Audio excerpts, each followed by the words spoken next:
What's up, guys? It's Peter from Peter Does Coins, and here we're going to be going through a $1,500 grab bag. I just spent $1,500 on these. There's lots of Cuban pesos and some Swiss silver in here. So let's just go ahead and dump it out, see what's in here. We'll take a close look at all of the coins. There's probably going to be some repeat dates in here, but lots of cool stuff in here for sure. As you can see right off the bat, lots of Cuban pesos. And let's just take a look at each of them. I'm gonna put them all in my own flips, I think. Actually, I think these are mostly pretty good flips, but let's go ahead and pull them out. Let's see. So first we've got a 1953 commemorative 90% silver Cuban peso. We'll definitely take that. We know it's 90% silver. It does say on the coin, and the number right to the left there is going to be the grams. So we know the weight and purity of the silver. A lot of Central American countries did that, or Spanish colonies, and Cuba certainly was one of that originally, and so definitely a cool history here. Let's see what we got next. Go ahead and flip this one up. All right, next up we have got another one. This one's going to be a little bit lesser condition, but still a nice 1953 commemorative peso. Again, 90% silver. This one does have some scratching, it appears, so gonna have lower value as it is a details coin, but still another cool piece. And again, hard to find the Cuban pesos, you know, relative to some of the other coins, so definitely nice coin there. See what else we've got. Here's another one, another 1 peso. This one's gonna be 1953. It does have some damage, it looks like there, and some pretty heavy chatter on the cheek there. But again, another Cuban peso, happy to have it. Let's go ahead and put that over here. Next up, we've got one of the older designs. So this one's, I'm gonna reflip here. And so this is a 1932 with the star on it. Definitely a cool design. This is a Cuban peso, 90% silver, just like the other one, but it's a different design, a little bit earlier type. This one's not the commemorative type, and this one's from 1932. Definitely a nice desirable coin there. Well, let's see what else we've got. We've got another star peso. This one's also 1932. A little bit of luster maybe on that one. You can see possibly in the rays. Probably maybe an XF coin, high VF, somewhere in that range. These were struck with a lot of force, so they're not going to appear as circulated, even though they might have been through more circulation. So I would call this a high VF to low XF, in my opinion. Still a nice coin. And best of all, it is nice and original. No cleaning and no damage on that one. All right, let's see what else we've got. This one, let's go ahead and break it out of here. Go ahead and use my knife off camera just so we don't do any damage.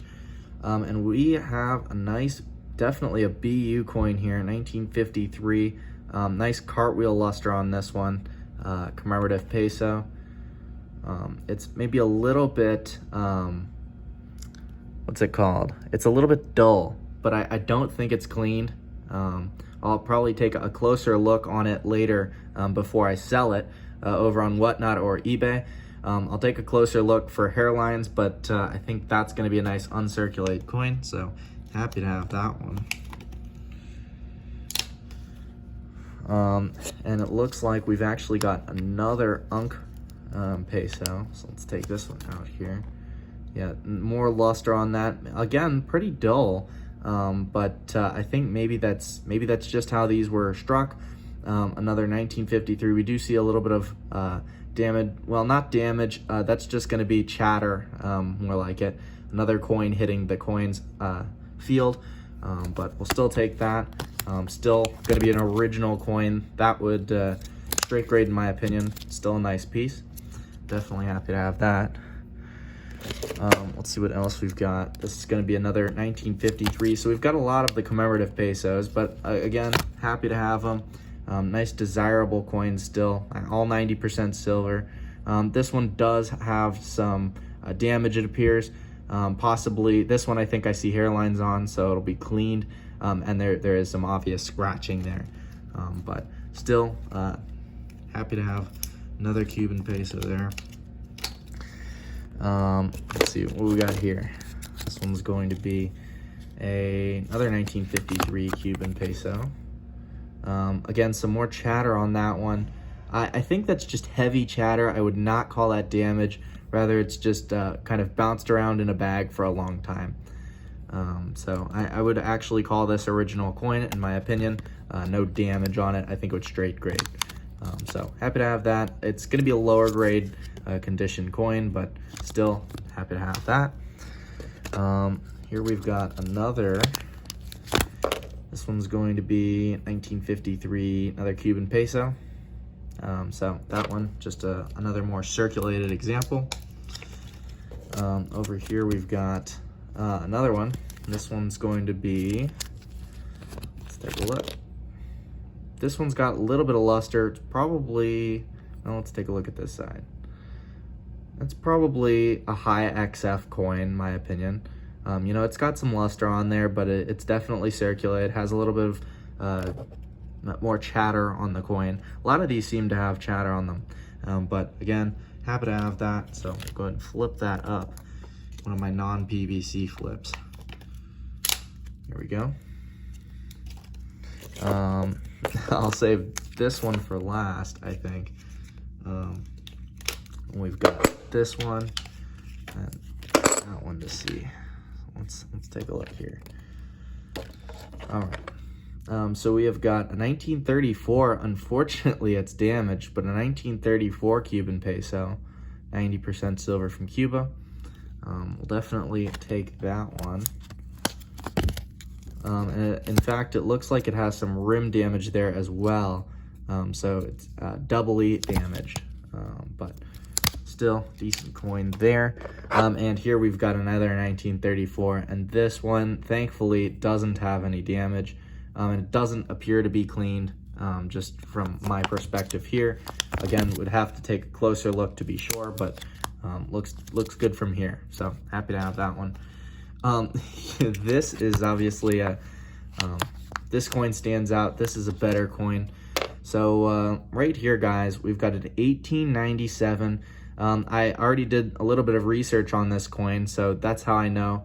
But this one is an 1897 Type 2 souvenir Cuban peso. It's 90% silver, minted in the United States. This coin was actually minted by Gorham manufacturers in Providence, Rhode Island.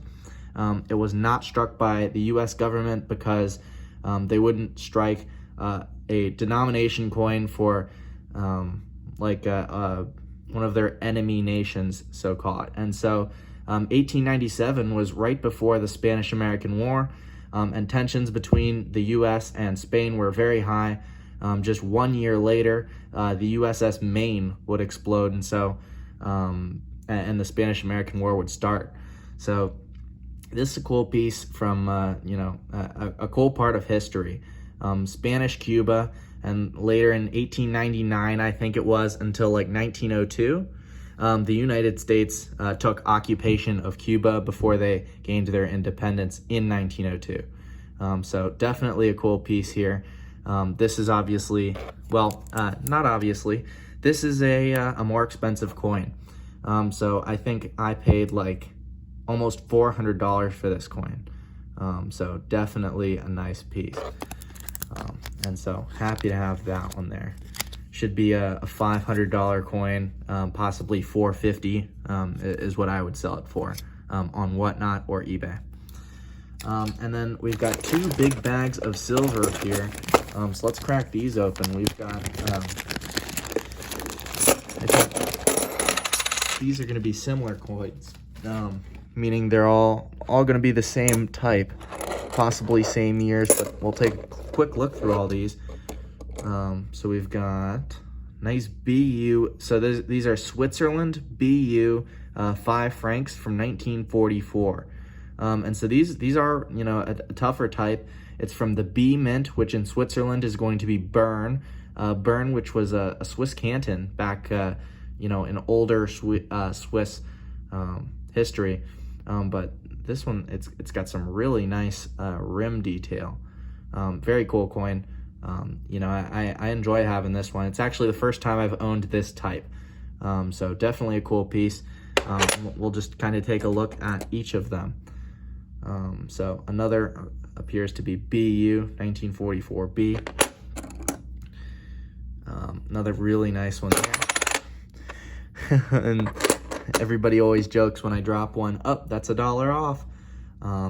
But of course, you know, the wood not going to really hurt the coin because it is metal, and dropping your coins on wood, although it's better not to do that. Usually it's not going to actually dent the coin or anything like that.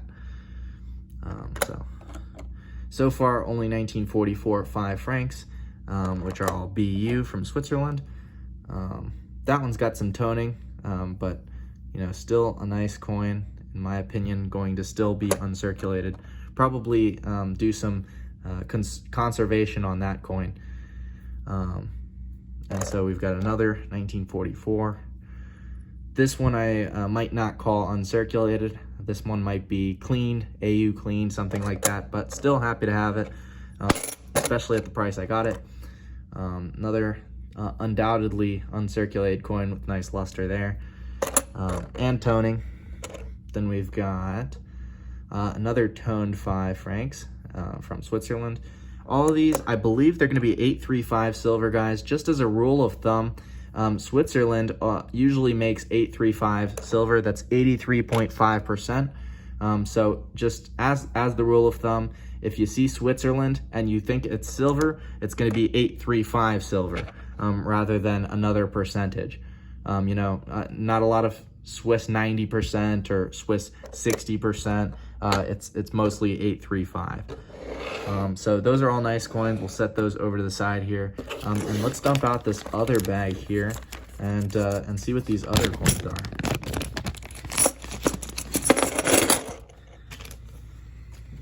All right, and I think we'll do a similar, recap of these. And so this is going to be another Switzerland 5 franc, more BU coins. And this is going to be a commemorative 1941, so a little bit earlier than the other ones. Still going to be that B mint for Bern in Switzerland. 5 francs, 835 silver, guys, just like I told you, sticking to that rule.